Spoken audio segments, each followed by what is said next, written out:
Nous sommes à Goma en RDC et dans un quartier de la ville, l'heure est à la fête. Tous ces enfants pleins d'énergie suivent des cours de danse dans ce centre fondé par Bertin, ici au centre du cercle. L'occasion pour ces jeunes de se changer les idées et surtout d'oublier. Car certains ont encore en mémoire l'éruption du volcan Nyiragongo il y a quelques mois et qui les a poussés à fuir avec leur famille. Alors, on est en train de les encadrer, question de voir comment soulager et leur donner toujours l'espoir, mais aussi de leur montrer que la vie appartient à eux. Donc ils ont quelque chose de grand à faire. Tu vois, ces enfants, ils ont beaucoup de rêves, ils ont beaucoup de potentialités, mais il leur manque simplement des personnes, des bonnes personnes pour les guider, en fait, qui puissent arriver à ces objectifs et arriver vraiment à une bonne perfection pour un monde meilleur.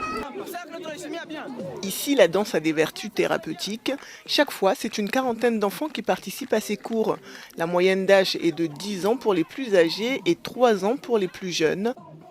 Un âge où les enfants ont parfois du mal à exprimer ce qu'ils ressentent, surtout lorsqu'ils ont vécu des épisodes traumatiques.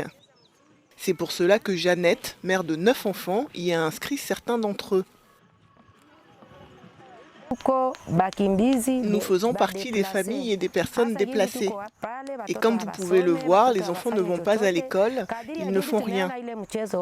Alors quand nous avons vu cet atelier de danse, nous avons été obligés d'y envoyer les enfants pour qu'ils puissent apprendre quelque chose. On voit que c'est une bonne chose qu'on enseigne ces jeux à ces enfants, car peut-être qu'à l'avenir, cela pourrait produire un résultat. Peut-être qu'ils pourraient même construire une école pour ces enfants. Le 22 mai dernier, l'éruption du volcan Nyiragongo à l'est de la RDC avait fait 32 morts, détruit plusieurs centaines de maisons et entraîné le déplacement de dizaines de milliers de personnes. Plus de 3 mois après cette catastrophe, des milliers de sinistrés vivent encore autour de Goma dans des abris de fortune et appellent à l'aide.